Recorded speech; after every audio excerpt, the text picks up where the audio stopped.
Colby Covington, o lutador mais amado do Brasil, luta nesse sábado no último UFC do ano. Vem ver. Três tapinhas.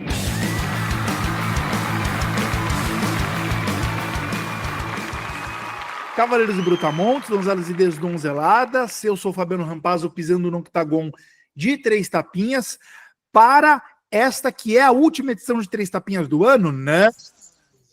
Mas é a última edição em que a gente vai resenhar um evento do UFC no ano. Isso sim, o último UFC do ano chegou. E eis que no último UFC do ano, o fã brasileiro vai ter que engolir o Colby Covington. Mas calma que a gente vai destrinchar esse evento e descobrir se tem mais algumas lutas mais interessantes para você. Já deixe seu like aqui porque ele ajuda a gente, dá o joinha, por favor, é só apertar um botão. Só isso, já faz isso agora, por favor. Estamos sempre no YouTube, sempre no Spotify, para quem prefere ouvir pelo Spotify, ou em um ou em outro.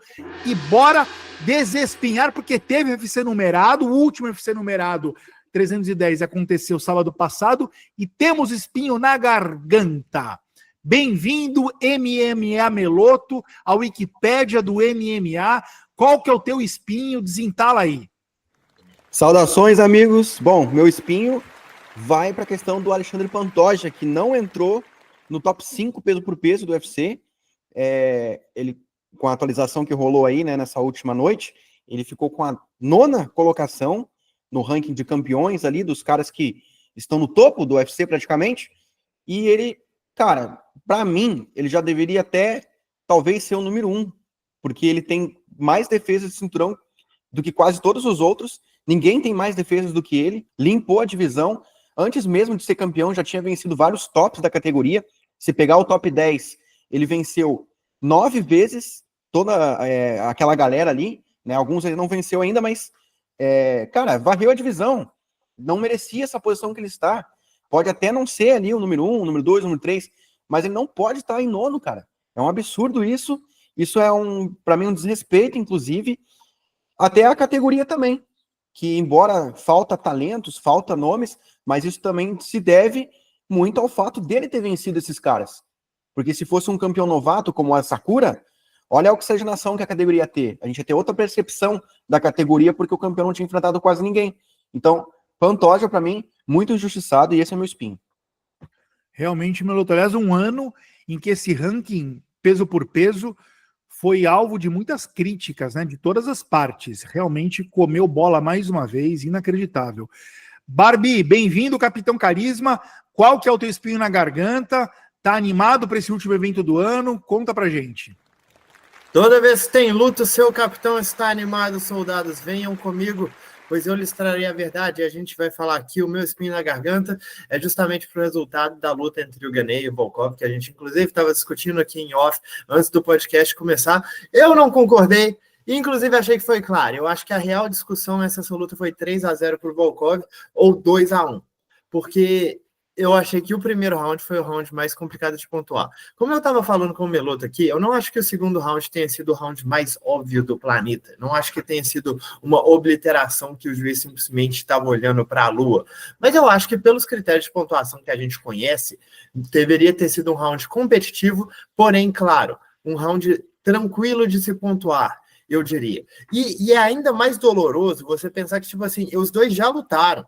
E a primeira luta entre os dois foi uma dominância do Gane, sabe? E o Gane sendo o cara mais novo. Então você pensa que o Volkov, o mais velho entre os dois, estava numa sequência de 4 vitórias, entrou para a revanche, fez os ajustes necessários, ganhou na visão de praticamente todo mundo que assistiu à luta, da mídia especializada, dos fãs, ganhou na visão de praticamente todos eles, para os juízes tirarem essa vitória dele. É meio complicado, cara. Destruíram aí o que poderia ter sido a última chance de disputa de cinturão do Volkov e potencialmente a maior vitória da carreira dele também, sabe? Não só a maior vitória, mas também uma vingança contra um antigo rival, contra um cara que já era considerado alguns anos atrás como a maior promessa dos pesados nos últimos 10 anos. Tiraram muita coisa dele com essa decisão. E para mim é principalmente triste pelo fato que ele viu a luta, fez os ajustes necessários, entrou com uma estratégia nova, Hakmonov, essa estratégia deu certo e ele não recebeu nenhuma recompensa por isso. Esse é o meu spin. Tá certo, Barbie. Também muito bem desespinhado. Isso precisava ser dito realmente. Acho difícil alguém discordar dos 2 pontos que vocês trouxeram. Espero que não discordem do meu também, tá? Porque assim, eu não lembro de ter ficado tão constrangido na frente da TV assistindo um evento de MMA como eu fiquei na encarada do Hakmonov com o Belal Muhammad ali no final da luta. Assim, meu coração acelerou, eu comecei a ter crise de ansiedade. Aquilo precisava acabar. Foi das coisas mais constrangedoras que eu já vi na vida, das coisas mais constrangedoras da história do esporte. Assim, juntou o picolé de chuchu com o suprassumo da falta de carisma e ficou uma coisa de... Aí um deu a mãozinha. Cara, foi horrível, aquilo foi horrível. Assim, na hora, assim, juro, por que o Belal chama, por que o Hakmonov chama? O Joe Rogan teve a pachorra de falar no microfone que o segurança não estava deixando o Belal entrar porque não reconheceu. Bicho, isso foi pra me matar, cara. Desvaloriza o próprio produto, eu não entendi essa, não. Eu não acreditei que eu ouvi aquilo. Mas aí chega um na frente do outro, uma coisa que, cara, por que fizeram isso? E eles fizeram isso com eles mesmos. Não é nem para culpar o evento, o UFC, não foi planejado aquilo. Terrível. Esse foi o meu espinho, de verdade, até onde eu posso me lembrar, a vez que eu fiquei mais constrangido na frente da TV assistindo um esporte de combate. Vou dizer que sabe o que você deveria assistir? Você deveria ver um vídeo bem antigo do Paulo Boentelo, que tentou fazer a torcida do UFC dizer o que seria a catchphrase dele. Aí ele fala metade da frase e espera a galera completar. Ninguém sabe o que ele queria que fosse dito ali. Ele manda a parada no microfone, silêncio absoluto. Esse vídeo aí, tipo assim, eu tento esquecer da existência dele porque às vezes eu ainda acordo de noite traumatizado com essa parada, sabe? A gente pode um dia fazer uma seleção aqui dos momentos constrangedores da história do UFC, mas esse tá no pódio com certeza. Belal Muhammad e Hakmonov, essa encarada antes ali, aqui, eu podia ter ido dormir sem assistir aquilo. E vamos para a pergunta capiciosa. Olha aí o malvado sorrindo para você, Meloto, agora já falando do UFC Tampa, Colby Covington versus Joaquim Buckley. Meloto, é o seguinte, tem algum lutador nesse card, na sua opinião, que tem chances muito reais de ser campeão do UFC um dia? Bom, eu olhei para alguns lutadores do card, pensei que talvez ali mais de um nome poderia estar nessa lista, mas eu selecionei um só, que eu tenho mais confiança e que eu acredito que vai ser sim campeão. Eu tô cravando aqui, tá? Vai ser campeão. Vitor Petrino. Vitor Petrino, brasileiro campeão. Eu já venho falando isso há um bom tempo, e não é porque ele perdeu pro Anthony Smith que eu vou me desabraçar dele, não. Ainda vou continuar acreditando. É um cara que já me provou, pelas vitórias que teve, por boas atuações que ele teve, que é um cara completo, tem habilidades em pé, tem um bom jogo de solo também, quedas. É um cara bem completinho. Cometeu uma falha amadora, assim, contra o Anthony Smith, de insistir numa queda, que estava todo mundo vendo que ele ia cair naquela guilhotina, mas, cara, isso é um erro que pode ser consertado. O Ankalaev, para quem não sabe, estreou no UFC, perdendo no último segundo do terceiro round, finalizado por Paul Craig, num erro amador também de ter caído num triângulo. Tava com a vitória ganha. Então, o Vitor Petrino é um cara jovem, 27 anos, a categoria está bem envelhecida. Se você pegar o top 15, hoje em dia, a média é de 34 anos, ou seja, logo, logo essa galera aí não vai mais estar ali. O Poatan, que é o campeão, tá com 37. O Petrino é o segundo cara mais jovem da categoria, galera. Então, por esses aspectos, é um cara que eu mais vejo com potencial de ser campeão no futuro, e eu cravo que o Vitor Petrino vai ser campeão. É engraçado que o senhor... É engraçado, o Barbie, que o Meloto falar isso, mas o campo minado dele não é o Vitor Petrino, né? Sim, A hipocrisia a gente vê por aqui, viu? Existe uma coisa chamada evolução, tá? Ele pode não estar no nível hoje de ser campeão, mas um dia ele vai estar. Entendi. Ô, capitão, a pergunta capiciosa... Olha o malvado sorrindo para você aí, Barbie. A pergunta capiciosa para o senhor é a seguinte. Nós não gostamos de Colby Covington. Não gostamos, mas você concorda que ele tá... É uma pergunta. Você concorda que o Colby Covington está numa curta lista dos grandes lutadores que nunca vestiram um cinturão do UFC? Honestamente não. E eu vou explicar os meus motivos aqui. Eu acho que isso aqui a gente está falando de contenders perenes. A galera que sempre esteve ali no topo, que se candidatou a várias disputas de cinturão. E eu sei que o Colby fez isso, mas a questão aqui ele bateu a oposição necessária para estar numa lista como essa? Porque se você for olhar o cartel do Colby, eu acho que ele lutou e venceu coisa de 2 a 3 top 10 em toda a carreira dele, o que é um número ridículo para um cara que ganhou tantas disputas de cinturão quanto ele ganhou, mas os fatos são esses. A gente valoriza muito o Colby porque numa época que o Usman parecia invencível, ele deu uma luta dura para ele, mas a gente não pode valorizar o cara por perder. Tipo, quando eu penso nesses melhores lutadores que nunca ganharam o cinturão do UFC, ou eu tô pensando em caras que fizeram história fora do UFC, caras como Dan Henderson, ou caras como Nick Diaz, essa galera ou Alistair Overeem, essa galera que quando estava fora do evento, ganhou tudo que podia ganhar, bateu todo mundo que poderia bater, entrou e não rendeu o esperado. Esses aqui eu colocaria na lista. Ou caras que bateram, limparam as suas categorias e não conseguiram vencer o campeão. Joseph Benavides chegou na disputa de cinturão 4 vezes. Isso aqui limpando a categoria constantemente. Venceu todo mundo, exceto o campeão. Kenny Florian, que foi desafiante em mais de uma categoria dentro do evento, também não chegou a ser campeão. Alexander Gustafsson. Esse aqui também já chegou na disputa de cinturão 300 vezes, venceu metade do top 10, venceu caras que até um ano atrás estavam dentro do top 10. Pô, ele venceu o Glover, que era campeão não muito tempo atrás, sabe? Esse tipo de gente, eu considero que está nessa lista, porque eles estavam à frente de todo mundo, exceto do campeão. Isso aqui que é o melhor lutador. Mas só que no caso do Colby, eu não sei nem se ele estava à frente de todo mundo. Ele não estava lutando com essa galera. A maior vitória que o Colby tem no cartel dele é o Rafael dos Anjos. E por mais que eu ame o Rafael, você ser um peso médio e ter em Rafael dos Anjos a sua maior vitória, eu acho que é uma coisa bem complicada, sabe? Inclusive, se a gente for pegar até na categoria dos meio médios, eu acho que é muito mais tranquilo você falar do John Fitch como melhor lutador a não segurar um cinturão do que o Colby. O John Fitch limpou a categoria. Ele não tinha mais para onde correr. O UFC estava tentando colocar empecilhos no caminho dele, porque sabiam que ele não ganhava do campeão. Ele tentou e não conseguiu. Isso, para mim, são os melhores lutadores a não vestirem cinturão. E eu acho que o Colby não se qualifica. Tá certo, Barbie. Bem justificado, bem embasado.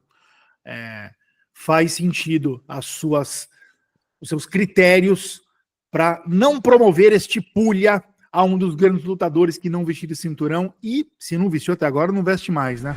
Rampazzo Reage. Rampazzo Olha Reage. só, começo abrindo aspas aqui para o Guga Santiago.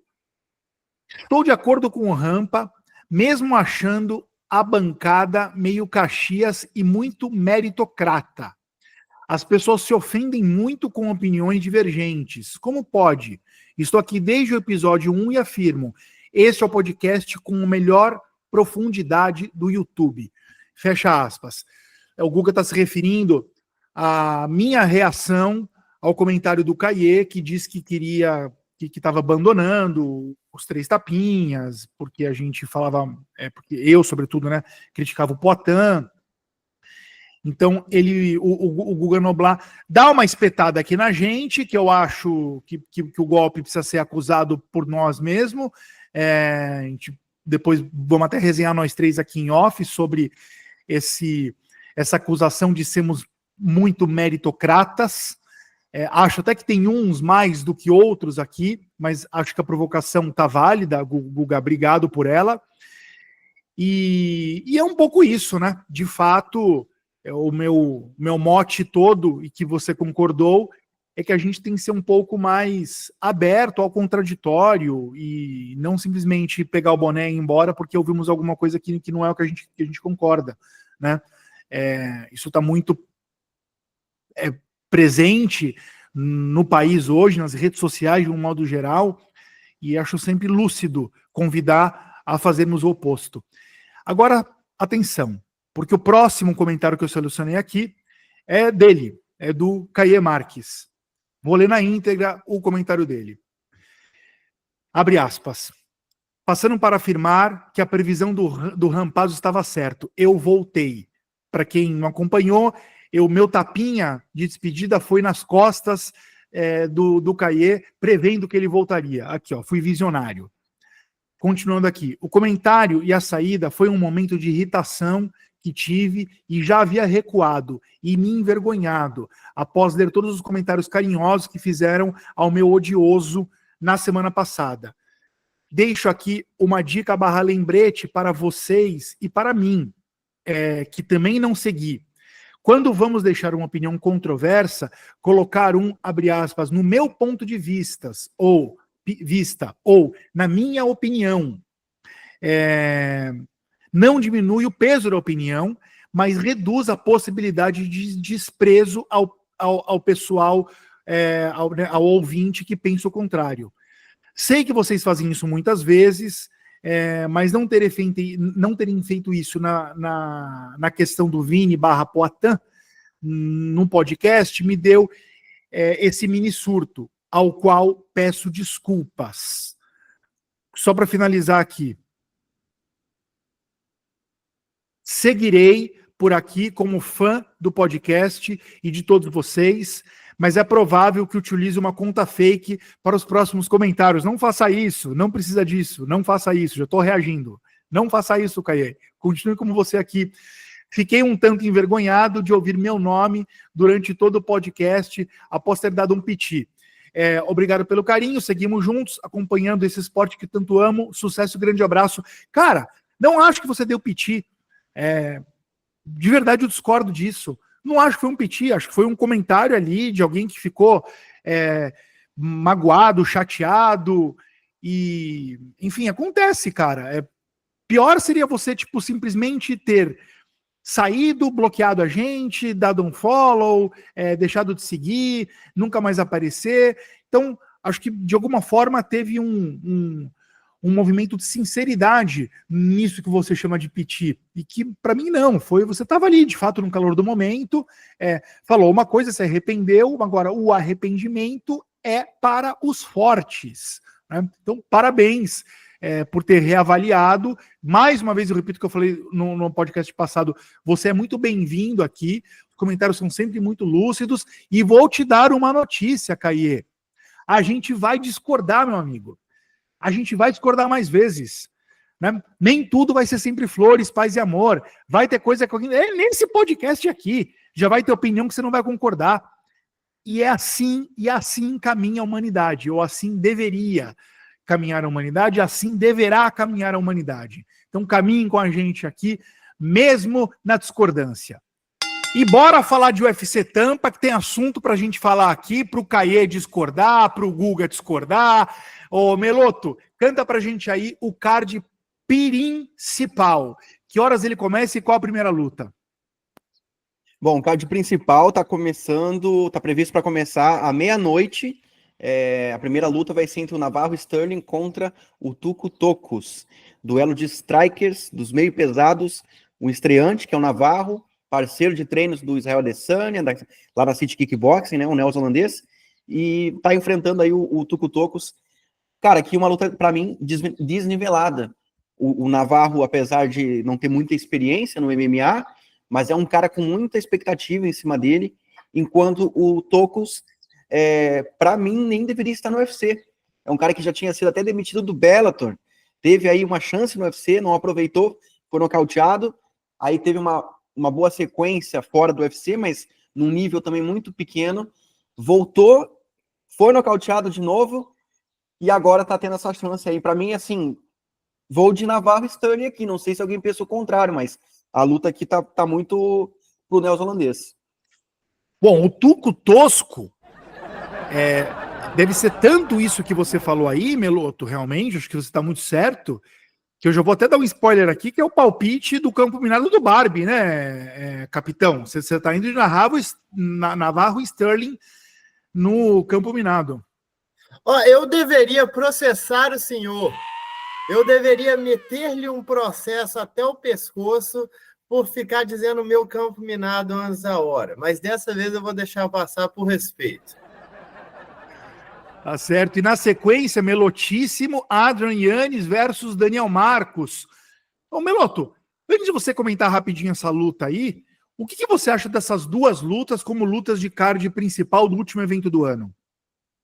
Cara, se fosse um UFC Vegas, ok. Mas não é. É um UFC com público, é Fight Night, mas, cara, eu espero mais. Eu espero mais, principalmente da primeira luta ali de abertura. Embora seja um cara que tem expectativa, mas ninguém conhece. Então não é uma coisa que cativa o público para assistir. Era isso que eu queria ouvir. E essa segunda luta aí, Meloto? Pô, o Adrianes, para mim, um cara muito habilidoso, um striker muito bom. Teve uma sequência ruim de 2 derrotas, mas foi para caras da elite.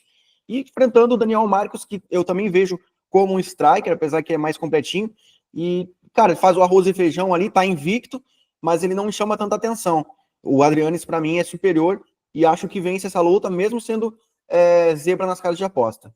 Tem razão. E na sequência, Barbie, o Meloto já falou que acha que o Vitor Petrino vai ser campeão do UFC um dia. Então eu quero que você comente essa luta do nosso Petrino contra o Justin Jacob. Cara, eu acho que essa é uma luta boa para o Petrino, muito porque o Jacob, mesmo sendo extremamente talentoso, principalmente em termos de trocação, é um cara que cede muito à pujança física dos adversários, e eu não acho que ele recebe golpes muito bem, e também não tem um jogo de chão dos mais apurados. Ele já passou muitas dificuldades dentro da categoria com caras que começam mais rápido. Eu acho que se o Petrino fizer um jogo mais justo de quedas e grappling, como ele tem total capacidade, tanto física quanto técnica de fazer, ele deve vencer essa luta sem muitos problemas. Essa é uma luta meio de recuperação para o Petrino, embora seja um oponente muito perigoso, eu acho que é uma luta bem bacana para ele vencer. E qual que é a próxima luta, Melo? Bom, a próxima é entre o Manel Cap contra o Bruno Silva, Bruno Pudolguinho. Mas interessante, hein? Aqui é a elite dos pesos moscas, né? Caras que não disputaram o cinturão ainda, então quem vencer pode começar a ser alçado ali como um próximo desafiante. Não agora já, né? Mas em 2025. O Cap, um cara completinho, bom. Eu acho ele um potencial top 5 aí para se manter ali. E o Bulldoguinho vive uma fase incrível, né? 4 vitórias seguidas, entrou no ranking e se manteve. E acho que nós vamos ver uma grande luta aí. Eu tô indeciso sobre o vencedor aqui. Eu não vi as odds ainda, tô até curioso para ver. E aí a penúltima luta desse evento, penúltima luta do ano no UFC, Meloto, qual que é? Cub Swanson e Billy Quarantillo. Mais um confronto de pesos penas. O Cub Swanson, um veteraníssimo aí, que ainda tá dando, tem lenha para queimar, tá mostrando que tem. E o Quarantillo, que embora surgiu um pouco mais de 5 anos para cá, já tá apresentando sinais de decadência. Então eu vejo essa luta aqui que vai se desenrolar bem na trocação. E aqui é quem tem mais resistência, quem tem mais queixo para aguentar. E hoje eu vou de Billy Quarantillo. Eu acho que ele tá um pouco mais inteiro do que o Cub Swanson, que é mais habilidoso. Mas aqui o lado físico acho que vai pesar. Pancadaria, entretenimento. Essa luta aqui tem tudo para ser a melhor luta da noite. Os caras vão trocar porrada e é isso aí. Ô Barbie, chegamos na luta principal, Colby Covington versus Joaquim Buckley, 6º ranking contra 9º do ranking. O 6º do ranking, o Colby Covington, tá como zebra nas casas de aposta. Eu quero saber o que você acha, quais são as armas que o Covington vai trazer para essa luta para vencer o Buckley. Diga para todos nós, por favor. Então, o jogo do Colby sempre se valeu muito da imposição do cardio e do volume fora do normal dele, né? A gente fala muito aqui de caras como Merab Dvalishvili, caras que tentam uma infinidade de quedas e que trocam como se não tivessem medo de cansar. O Colby é exatamente isso. Esse é o jogo dele. O jogo dele é de pressionar o adversário, tentar 50 quedas, consegue 2, mas essas 2 já bastam. Ele tem um jogo de grappling bem desenvolvido, ele consegue trabalhar bem por cima, ele tem boas finalizações, bons ataques lá, mas é principalmente sufocar o adversário, sabe? Eu acho que a melhor luta para você conseguir avaliar isso é justamente a performance dele contra o Rob Lawler, porque o Lawler, beleza, você pode falar, final de carreira, sei que lá, mas o Lawler sempre foi um contragolpeador de alto nível e ele não estava se achando nem em pé, muito porque tinha tanta coisa vindo na direção dele que ele não tinha tempo para pensar, vou contragolpear, ele não conseguia, o dedo dele no gatilho estava sendo constantemente sobrecarregado por uma infinidade de socos. E é isso que o Colby faz de bom, é isso que fez ele ser um lutador que se destacou dentro da categoria, isso e o wrestling de alto nível. Mas eu vou dizer que, assim, para um cara com as credenciais que ele tem no wrestling, eu nem acho que o wrestling dele se destaca tanto, assim, em termos técnicos. Ele foi quedado por praticamente todo bom wrestler que tentou, sabe? O Leon Edwards quedou ele, o Kamaru Usman quedou ele, caras que nem se valem muito desse jogo, até mesmo o Rafael dos Anjos quedou ele múltiplas vezes.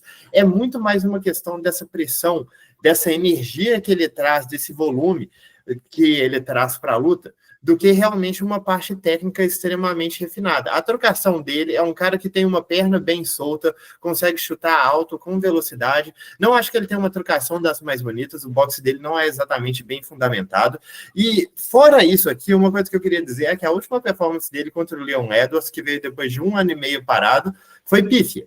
Foi ridículo. Ele foi dominado de ponta a ponta e ele não parecia nem saber o que fazer. O cara completamente, morreu no psicológico antes de entrar na luta, e isso é muito estranho, pensando assim, um cara que se vale muito de trash talk, se vale de provocação dos adversários, entrou na luta e estava completamente acovardado contra seu oponente. E agora essa luta que está acontecendo mais 1 ano depois, dessa luta contra o Leon Edwards, ou seja, mais tempo parado para um cara que está com 36 anos de idade, numa categoria que está assim, no limiar de ser dos pesos mais leves, sabe? E para um cara que se vale tanto assim desse aspecto físico, isso acaba começando a contar, especialmente porque ele nunca foi um cara exatamente forte para a categoria, era muito mais essa tenacidade dele, essa insistência que fazia se prevalecer. Se ele perdeu um pouco que seja disso, e o que a gente viu na última luta, a gente meio que pode assumir que foi isso que aconteceu, as coisas vão se complicar bastante para ele. Perfeito, Barbito. E o Buckley, né? Muito forte, ótimo momento na carreira. Conta pra gente que lutador que você imagina entrando no octagon na última luta do UFC do ano. Pô, um cara assim, melhor fase da carreira dele, tranquilamente, vindo de performances extremamente sólidas contra oponentes muito bons, vindo de um nocaute em cima do Stephen Thompson. Claro que a gente sabe que é o Stephen Thompson já bem envelhecido, e ainda assim foi uma luta bem competitiva, mas eu acho que é a diversidade que o Buckley conseguiu atribuir ao jogo dele que tá fazendo ele ser tão bem sucedido, sabe? Ele era extremamente azarão na luta anterior dele contra o Nursultan Roziboev e dominou de ponta a ponta com quedas muito bem aplicadas, mesclando com a trocação, porque a trocação dele não é uma coisa exatamente polida. Ele é um cara baixo, é um cara curto, e ele é um cara que vai entrar com gancho se valendo de muito poder de nocaute. Ele não constrói muito essas oportunidades. Ele se vale de eu bato mais forte do que você e eu bato mais rápido do que você. E para ser sincero, isso funciona muitas vezes, sabe? Se você pega um oponente que não tem uma defesa tão apurada, que não tem uma esquiva tão apurada, ou não tem uma capacidade de te machucar, cara, isso pode valer muito a pena. E aí ele é um cara que... Eu tava falando muito dessa questão do Colby ser um cara muito... que se diferencia muito pelo ponto de vista do cardio, do gás. O Buckley não tem essa parte, mas ele é um cara muito forte fisicamente para a categoria. Muito forte mesmo. Como eu falei, tá vendo da melhor sequência de vitórias dele. Eu acho que a vitória contra o Vicente também foi uma bem impressionante, porque a gente viu mais mobilidade do Buckley. E, igual eu falei, ele ainda não tem muitas formas de entrar na distância, assim, preparar muitos golpes, mas agora ele tem uma defesa melhor, uma variedade melhor no jogo de movimentação, de distância dele e conseguindo entrar com quedas, mas isso fez com que essa sequência de vitórias dele acontecesse. Porque se ele mantivesse o jogo que ele tinha no início da carreira dele dentro do UFC, eu honestamente não acho que ele teria passado nem pelo Luke, mesmo o Luke na fase que está atualmente. Em termos de jogos de solo, ele tem um ground and pound ali e um controle posicional, mas não é nada que chame muita atenção. É mais a combinação das coisas que faz ele ser um cara perigoso. Eu acho que nessa luta a gente vai ver mais o aspecto trocador dele, porque nas últimas, contra Rosiboev, Luke, Thompson, era mais interessante para ele levar a luta para o chão. Então a gente viu isso brilhar mais alto, mas eu não acho que seja uma luta agora muito propícia para fazer esse tipo de jogo. Bom, e agora o que todo mundo quer saber, né? Eu já tenho uma ideia, mas quero a confirmação. Qual que é o seu palpite para a luta? Quem vence? Como ela acaba? De que maneira? Bom, então, meu palpite para essa luta vai ser uma vitória do Joaquim Buckley. Eu não tenho muita certeza de como que essa vitória vai acontecer, porque eu acho que isso depende muito de como que o Colby vai entrar, sabe? Eu acho que o Colby podia perfeitamente ter sido vítima de um nocaute na última luta dele contra o Edwards, mas ele simplesmente se recusou a entrar no jogo. Ele aceitou a derrota com 5 segundos de combate e passou a luta inteira tentando evitar o confronto o máximo possível. Se isso acontecer, entra naquele aspecto do incontrolável que a gente sempre fala. Mas eu acho que a questão da imposição física que o Buckley traz, a força física que ele tem e o poder de nocaute, isso aqui somado ao fato que o Colby não é um cara que se protege muito bem, não é um cara que se movimenta exatamente bem também, e tá perdendo esses reflexos. E além disso, é um cara que tá gostando de se encurralar mais.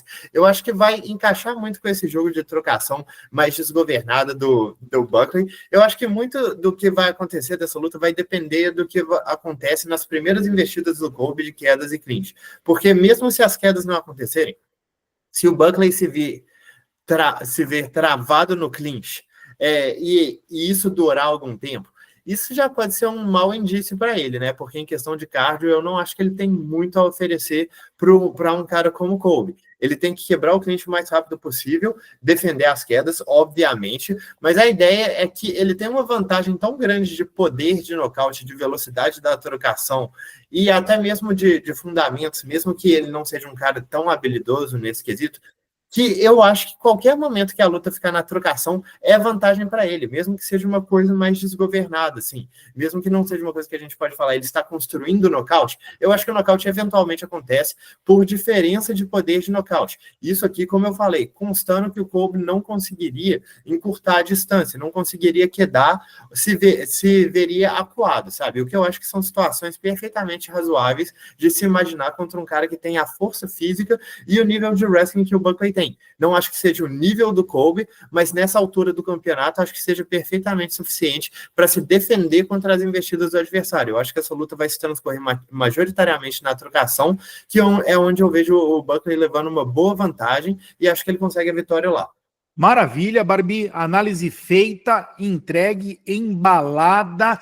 Compartilhe essa análise, compartilhe esse vídeo. É o último vídeo de um evento é o último vídeo de um evento do UFC do ano. Então vamos espalhar, né? Faz chegar em alguém, faz a palavra dos Três Tapinhas seguir pelo Brasil, por favor. Ô Meloto, chegamos então no último Conta Meloto de 2024, né? O que você tem para fofocar para a gente aí desse último evento do ano? Bom, eu separei algumas declarações dos dois lutadores que vão fazer a luta principal, tanto o Colby quanto o Buckley, e essas entrevistas foram feitas pelo site Sport Illustrated, e o Colby, ele começou falando sobre a luta do Shavkat contra o Ian Gary. Ele disse que não assistiu a essa luta, mas ouviu falar que foi uma luta chata. Ele chegou a comentar o seguinte, abre aspas, foi um impasse, simplesmente não queriam lutar, e não é disso que se trata o UFC. É por isso que suas ações caíram. Ninguém dá a mínima para esses dois lutadores. Eles já eram irrelevantes, mas agora são ainda mais irrelevantes. Fecha aspas para o Colby, que terminou dizendo que ele era para enfrentar o Shavkat. Ele disse que não recusou essa luta, pelo contrário, ele buscou ela, dizendo que ele ligou para o Dana White, lá para o Hunter Campbell, querendo essa luta, querendo enfrentar o Shavkat, né? Mas o UFC preferiu fazer a luta de invicto contra invicto. Foi esse argumento que utilizaram ali para dizer para ele que o que o Ian Gary ia ser o preterido. Todos sabemos que isso é mentira. Todos sabemos que isso é mentira. Essa é a versão do Colby, que depois chegou a dizer o seguinte, ó.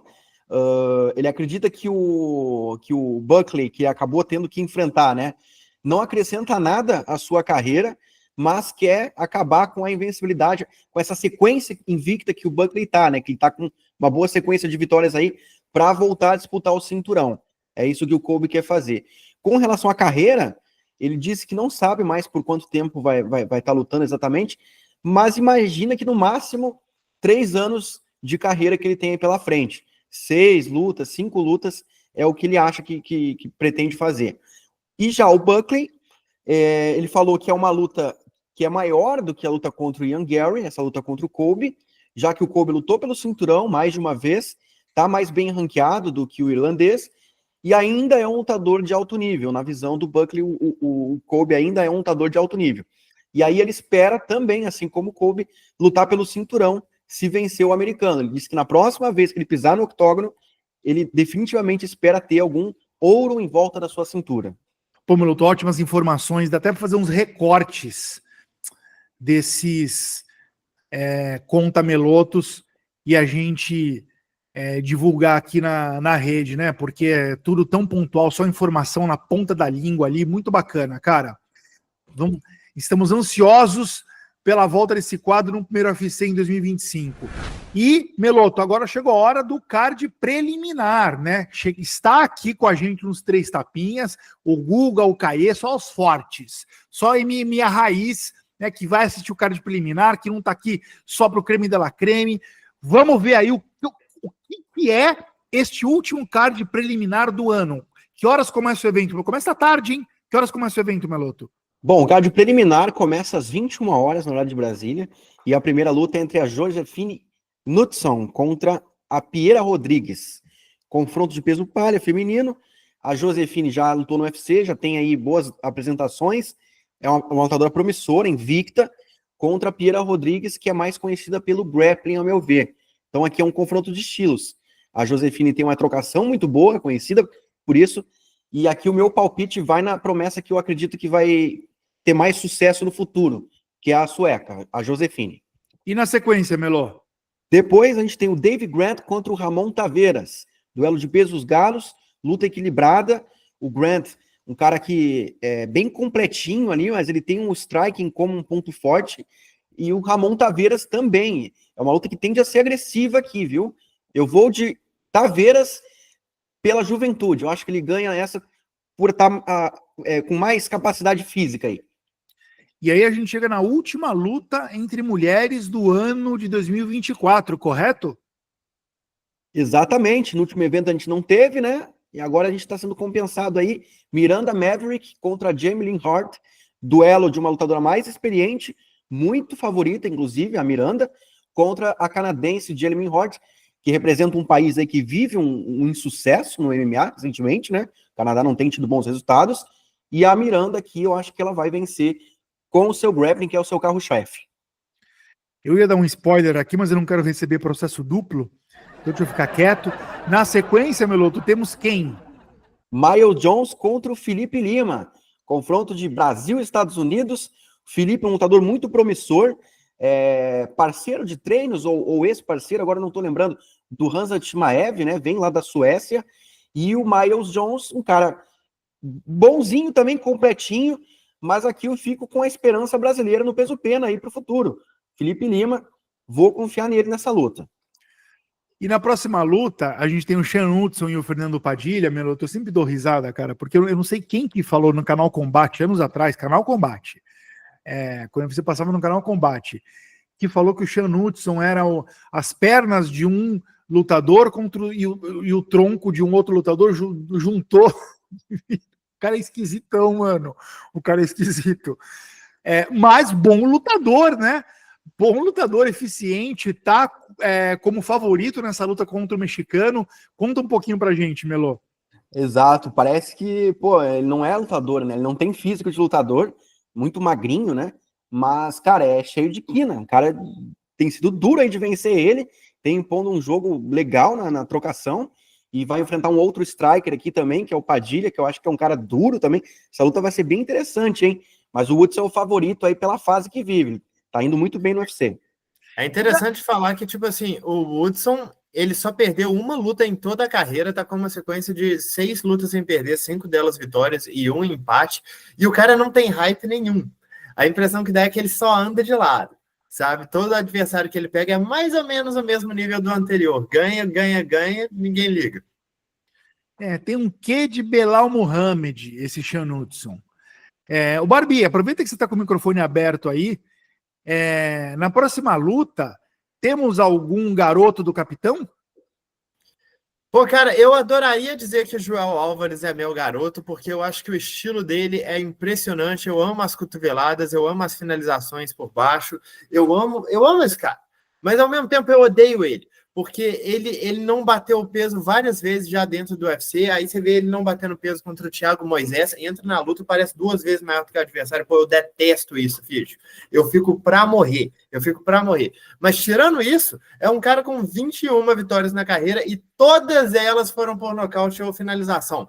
E eu vou dizer que, assim, a maior parte delas, esmagadora maioria, foi por finalização, muito por baixo, uma guarda extremamente perigosa, mas também através de cotoveladas, de joelhadas. Ele faz muito bem esse jogo no clinch. Está enfrentando o Drakkar Klose, que para mim é o oposto. O Drakkar Klose é um cara que gosta mais do antijogo.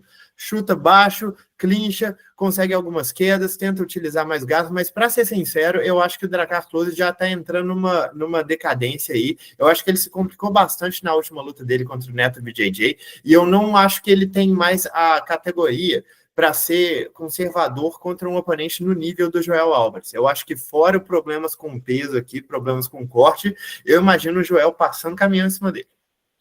E fechando o card preliminar, Meloto, temos o Michael Johnson contra quem? O Michael Johnson contra o Othman Azaitar. Duelo de pesos leves, né? O Michael Johnson, um cara que cheio de altos e baixos, cara que venceu o Dustin Poirier, mas ao mesmo tempo perdeu para lutadores como, sei lá, James Mullarkey. Então é muito lá e cá, e agora ele está numa fase, embora ele venha de vitória, né? Mas nada confiável.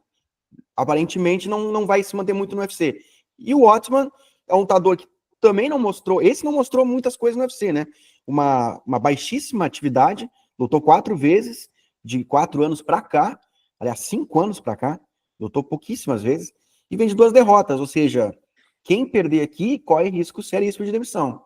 Bom, encerramos a leitura do card preliminar, vamos falar do campo minado e depois que terminarmos o campo minado, eu tenho uma notícia para vocês, cavaleiros e brutamontes, donzelas e desdonzeladas, que acho que vocês vão gostar. Vocês vão ter a chance de participar da próxima edição de Três Tapinhas. Vocês já vão entender. Segura, tô fazendo suspensinho já, porque agora é a hora de falar de campo minado. Campo minado. Bora fazer um recap dos nossos palpites na edição passada. O Meloto foi de Cyril Gane vencendo Alexander Volkov. Estávamos numa discussão aqui se confiscávamos esse ponto do Meloto, se ele tinha que pagar mico ou não, né? Mas aí fomos olhar ali nas regras, né? Colocamos uma lupa nas letras miúdas, passou batido no tapetão, Meloto. Então, mão de Deus, Meloto. Mão de Deus. Check pro Meloto, né? O Barbie foi de Bryce Mitchell vencendo o Kron Gracie, aí passou com nota máxima, sem novidade. Com Kron Gracie. É um fanfarrão. E o Rampazzo, esse que vos fala, foi de Kennedy Nzechukwu contra Lucas Bress, que também passei com nota máxima. E chegamos neste evento, o último evento do ano. Quais serão os palpites de campo minado? Será que alguém vai terminar o ano pagando mico? O Meloto foi o primeiro a palpitar. Qual foi o seu palpite no campo minado, Meloto? Miranda Maverick contra Jeremy Lin Hort. Vamos, Maverick! Muito bem. Cadê o Vitor Petrino no campo minado? Mas ok, já explicou. Barbie, e o teu campo minado deste último UFC do ano? O senhor já deu spoiler, tirou toda a graça aqui, mas eu vou de Navarro Sterling vencendo Tuco Tocos. Tá jogando fácil, né, Barbie? E o terceiro a escolher desta vez, correndo mais riscos, mas estou botando fé nele, né? No futuro campeão, segundo o MMA Meloto. Vitor Petrino vencendo Justin Jacob. Esses são os nossos campos minados para o último UFC do ano. Lembrando, estava esquecendo aqui, não posso esquecer, que quem não teve tempo de anotar quais são os campos minados, quais são os palpites dos três, porque eu gosto de fazer uma fezinha ali na trinca, costuma bater a trinca, calma, que lá no nosso Instagram, @3tapinhas, na quinta-feira, a gente divulga os 3 palpites do campo minado do próximo evento, do evento do próximo sábado. E eu disse que teria aqui uma surpresinha, né? Uma chance de você participar de uma edição futura, próxima, de 3 tapinhas. Do que eu estou falando? É o seguinte, a gente vai, nesse final de ano não tem evento, mas terá 3 tapinhas. Toda quinta-feira, até o primeiro UFC do ano, terá edição de 3 tapinhas aqui. E uma das edições comemorativas que a gente pensou, que a gente planejou, são perguntas ácidas dos inscritos. Então você, cavalheiro, você, donzela, pode mandar uma pergunta ou para mim, ou para o Meloto, ou para o Barbie. É importante que dirija a pergunta para um dos 3. Não vem com essa coisa de os 3 responder. Direciona ou para mim, Rampazzo, ou para o Meloto, ou para o Barbie, alguma pergunta. E aí pode ser ou sobre MMA, ou sobre a história do MMA, ou uma pergunta mais pessoal, vocês decidam. Direciona a pergunta e vai na fé, e vai com tudo. E a gente vai selecionar, evidentemente que não todas, e vai ser impossível, não dá para fazer uma edição muito longa, mas a gente vai selecionar as melhores perguntas e vamos responder no ar as perguntas dos inscritos, perguntas ácidas dos inscritos, para mim, para o Capitão e para o MMA Meloto. Como mandar essas perguntas? 3 possibilidades. Num comentário deste vídeo, porque a gente vai gravar logo esta edição, então não demorem. Pode mandar a pergunta no comentário deste vídeo. Também vamos abrir...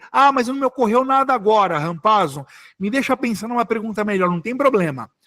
Lá no Instagram 3 Tapinhas, a gente vai abrir a caixinha de perguntas e vamos subir até a próxima semana 2 vezes uma caixinha de perguntas ali que você pode mandar por lá pelo Instagram, @3tapinhas. Se não segue a gente, segue lá e vai ter a oportunidade de pelos stories, responder ali a caixinha de perguntas com a pergunta que você quer fazer. E a outra maneira é mandar também pelo Instagram por direct message, por DM. Se bater a pergunta ali, a gente vai ficar de olho, vai ficar atento. Bater uma pergunta ali desavisada. Não deu para pegar a caixinha de pergunta, mas eu vim aqui no Instagram, tem uma pergunta legal. Pode mandar por direct message, por DM, que a gente vai selecionar também. Tá bom? Perguntas ácidas dos inscritos. Agora é a hora. Agora é a hora da vingança. Chega com o pé na porta. E chegamos no último baú do Meloto do ano. Meu coração até acelera, uma lágrima escorre. Vem, Meloto. O baú do Meloto dessa semana, em homenagem ao UFC Tampa, esse evento que vai rolar no próximo sábado, eu resolvi trazer aqui 10 lutas históricas que ocorreram nesse evento, no UFC Tampa, que já teve 3 edições ao longo da história do UFC. Então, vamos abrir esse baú aqui. Ó que eu peguei aqui, ó. 2019, o último evento que rolou lá, a gente teve 4 fatos muito interessantes. A ex-rainha dos pesos palhas enfrentando a ex-rainha dos pesos átomos. Você sabe quem é? A Joanna. A Joanna Jędrzejczyk vencendo a Michelle Waterson, né? A Joanna, uma ex-campeã dos pesos palhas, talvez a maior de todos os tempos da categoria, contra a Michelle, que teve um bom desempenho nos palhas, mas ela foi rainha nos átomos antes de entrar no UFC. Então, esse foi o primeiro fato. Vamos para o segundo? A queda do último Gracie. Sim, Kron Gracie, que perdeu no último sábado, perdeu sua invencibilidade em Tampa contra o Cub Swanson. Essa luta ocorreu em 2019 e o Cub Swanson, que está nesse evento desse próximo sábado, já tinha feito isso lá, em outro evento em Tampa. Terceiro fato, judô versus jiu-jitsu. A gente teve uma grande luta de uma judoca contra uma jiu-jiteira, Amanda Ribas vencendo Mackenzie Dern. Foi no UFC Tampa essa luta, e quase rolou, né? Era para a revanche acontecer agora, no próximo sábado, mas foi cancelada, foi adiada para o ano que vem. Então a Amandinha venceu a Mackenzie Dern naquela época. O quarto fato, a primeira finalização do ex-campeão dos pesos moscas, Davidson Figueiredo, ocorreu contra o Tim Elliott em 2019 no UFC Tampa. Quinto fato, agora em outro evento, tá? 2016, a gente teve um duelo aí de vinho contra leite. Por que isso? Porque a gente teve dois caras com a mesma idade que um apresentou uma performance muito melhor do que o outro, que é o Glover Teixeira nocauteando o Rashad Evans. Estavam com a mesma idade, tudo a mesma coisinha ali, mas a gente viu ali que a idade de um era bem diferente da outra, parecia que era outra idade, né? O Rashad Evans, uma involução muito grande naquela época já. Sexto fato histórico, o quebra-galho azarado. O que é isso? Darren Till, aliás, o Darrell Rocher, confundi os nomes, Darrell Rochers, ele foi chamado de última hora para entrar num evento do UFC, e aí falaram para ele o seguinte, ó, você vai enfrentar um cara aí, tá? Mas vai ser um cara qualquer aí. E o cara era Khabib Nurmagomedov. Olha só o azar do cara, né? Bom, foi nocauteado no segundo round rapidamente, e depois não teve muito êxito no UFC, né? Mas teve azar naquela noite. Sétimo fato histórico, duelo de promessas. Na época, eram promessas que estavam ali muito bem no UFC, hoje já são veteranos. Michael Chiesa enfrentando o Beneil Dariush, finalização do Chiesa sobre o Dariush. Oitavo fato histórico, peso mosca de elite nocauteando um peso pena de elite. Sim, isso pode acontecer. O John Dodson nocauteou o Melville Gamburian, que disputou o cinturão contra o José Aldo no WBC, e o Dodson mostrou o poder de nocaute dos pesos moscas, hein? Aí agora eu vou cavar um pouquinho mais aqui no baú, ó. 2009, voltamos lá em 2009, no primeiro UFC Tampa, o nono fato histórico aí do UFC em Tampa, ó. O primeiro bônus de finalização do grande finalizador Joey Lauzon ocorreu nesse evento aí, ele finalizando o Jerry Stephens no segundo round. O John Lauzon, depois que teve vários bônus de performance, bônus de finalização também, na época era de finalização, né? E o último fato, o décimo fato, a ascensão de um monstro. Sim, em 2009, no UFC Tampa, a gente viu a terceira aparição de Caim Velasquez no UFC, ele nocauteando Denis Stondic no segundo round, e a gente pôde ver ali, testemunhar que estava surgindo uma grande futura estrela no UFC. Esses são os 10 fatos históricos que eu trouxe aí do UFC Tampa, que vai rolar agora no próximo sábado, a sua 4ª edição. Pô, Meloto, encerramos com chave de ouro o baú do Meloto de 2024, hein?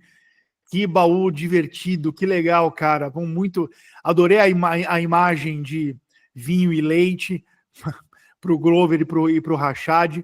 A história tem um lutadorzinho aí que você vai pegar de última hora, é um cara desconhecido aí, só Khabib Nurmagomedov, né? Caiu no colo do cara. E que interessante esse duelo entre o Beneil Dariush contra o Michael Chiesa. E olha que curioso, nenhum dos dois chegou, dois na época hypados, nenhum dos dois chegou sequer a uma disputa de cinturão, né?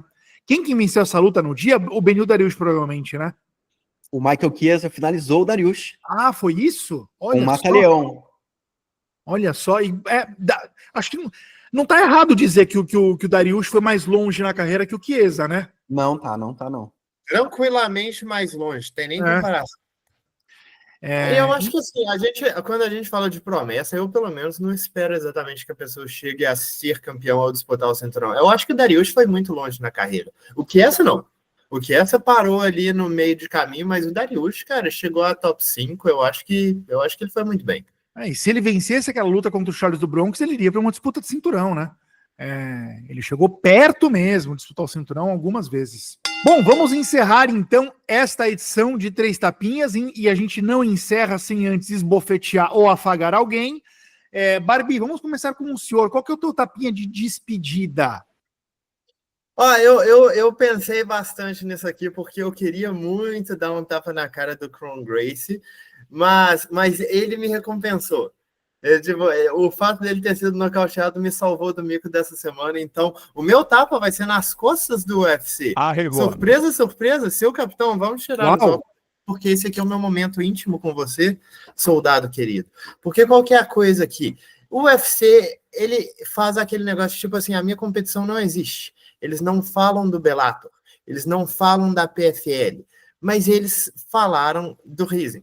Eles não só falaram do Rizin, como eles utilizaram as imagens do Rizin para fazer a propaganda do Kaya Sakura indo para a disputa de cinturão. O que leva a gente a acreditar que existe uma parceria aí.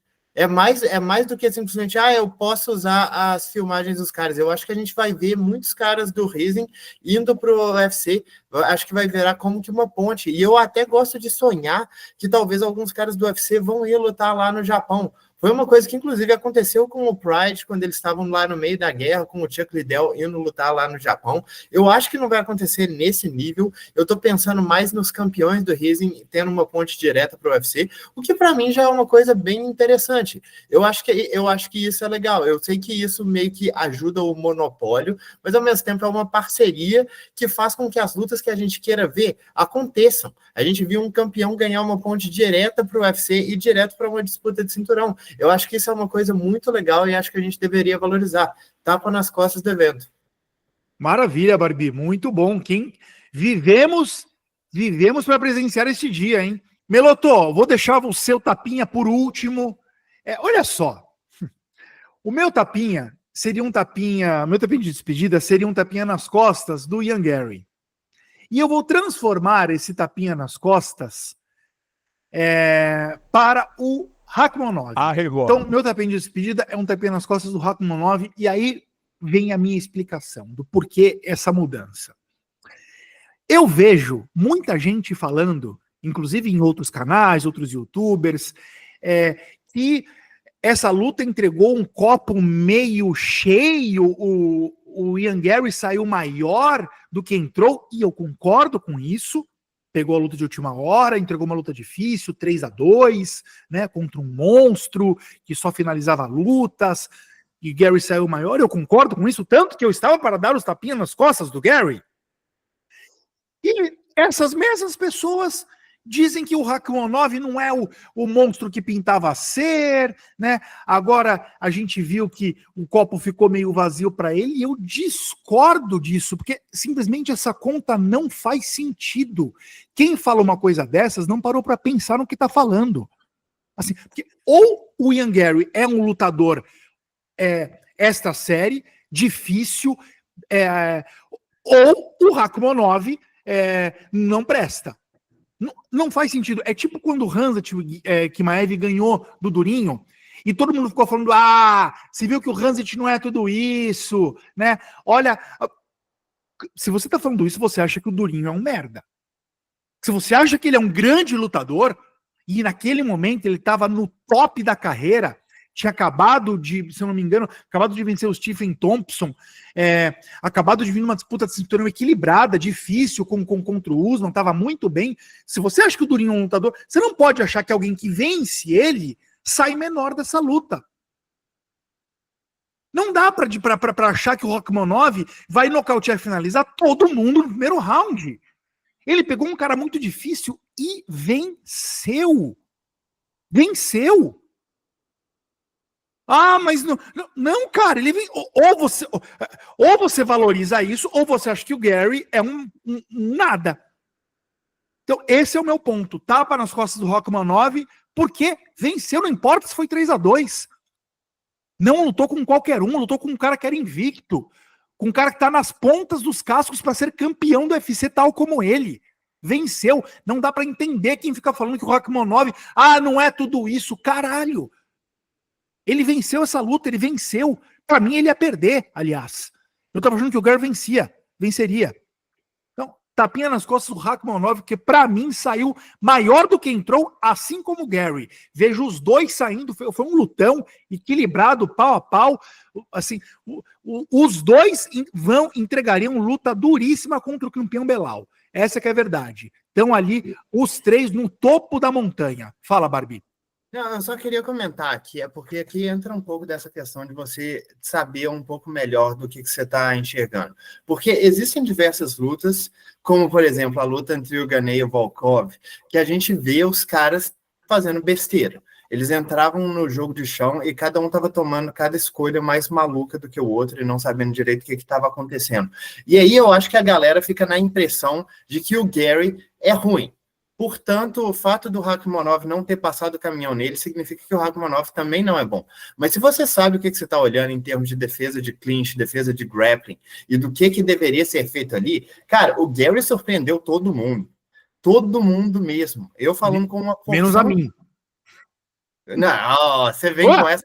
Eu vou dizer que assim... Você falou isso, mas eu vou dizer que é aquela coisa que isso aqui sobrepuja a análise num sentido. Porque o que eu estou falando é da parte exclusivamente técnica, que ele demonstrou muitas coisas que ele não tinha demonstrado antes. Principalmente nessa parte defensiva em termos de clinch e grappling. Porque até mesmo na trocação eu tinha comentado que eu achava que o Gary levaria uma certa superioridade. E aquele terceiro round foi meio que o que eu estava esperando dessa superioridade.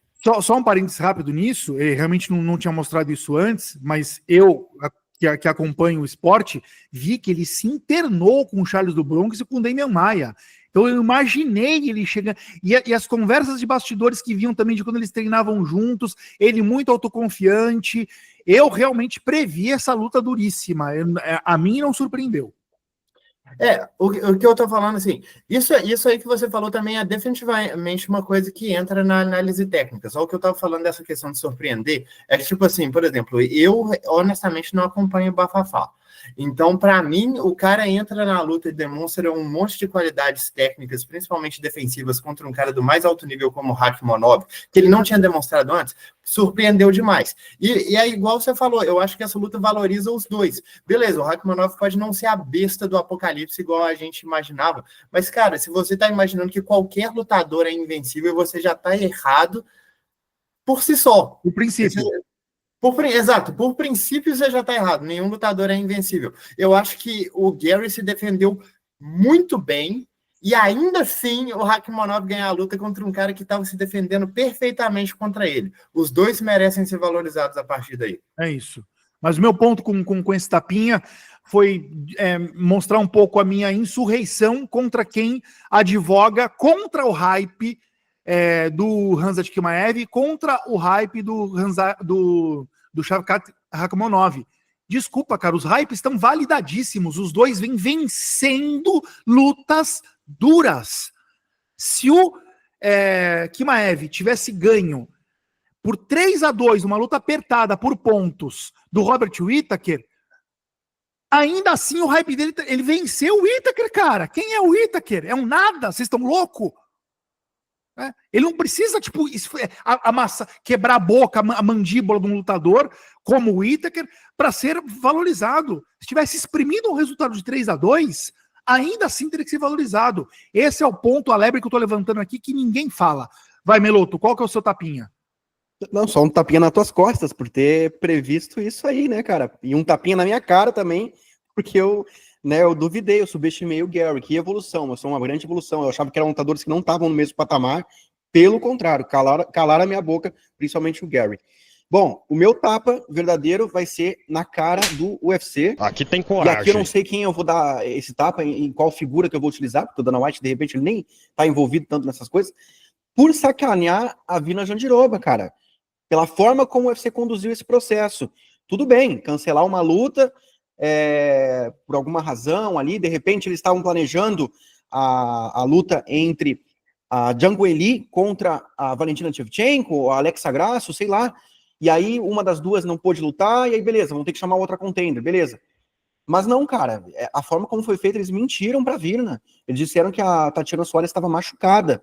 Pra quem não sabe, o UFC casou Zhang Weili contra a Tatiana Suárez em fevereiro. E disseram que estava machucada, e aí a Virna, beleza, tá machucada, eu vou disputar o cinturão, né, ou vou enfrentar uma outra pessoa pelo tarot shot, enfim. E não, simplesmente casaram a luta da Tatiana contra a Zhang Weili, cara. E eu também passei como mentiroso da história, porque eu fui o cara que deu o furo dessa notícia aí no dia, né, quando o UFC disse que a Tatiana estava machucada. Aí a Tatiana negou, né, para todo mundo, não tô machucada não. E aí eu saí como mentiroso por 2-3 dias ali, até realmente ser confirmado que ela estava fora. Então, fica o meu tapa aí na cara do UFC por fazer algumas coisas, às vezes, que não precisa, cara. Seja honesto. Diz que, a gente quer fazer essa mulher disputar o cinturão. É mais simples. Pois é, quando a gente achava que o UFC ia sair abraçado desse podcast, né, com o abraço do Barbie, contra apenas por causa do Barbie, Pisou na bola, hein, Meloto? Muito bem pontuado aí. Que bom que você esclareceu tudo. E, enfim, lamentável mesmo isso que aconteceu. Agora uma coisa. Ô, Barbie, Tatiana Soares contra o Weili Zhang. Quem vence essa luta? Não responda, Barbie. Não responda, porque se tem algum brutamonte e alguma desdonzelada que quer saber qual seria a opinião do Capitão Carisma em quem vence essa luta, né? Tatiana Soares e Weili Zhang, pergunte nas perguntas ácidas, pergunte aqui, vai lá no @3tapinhas no Instagram, mande essa pergunta para nossa edição em que vamos responder perguntas dos senhores e das senhoras. E até quinta-feira que vem, um beijo. 3 tapinhas.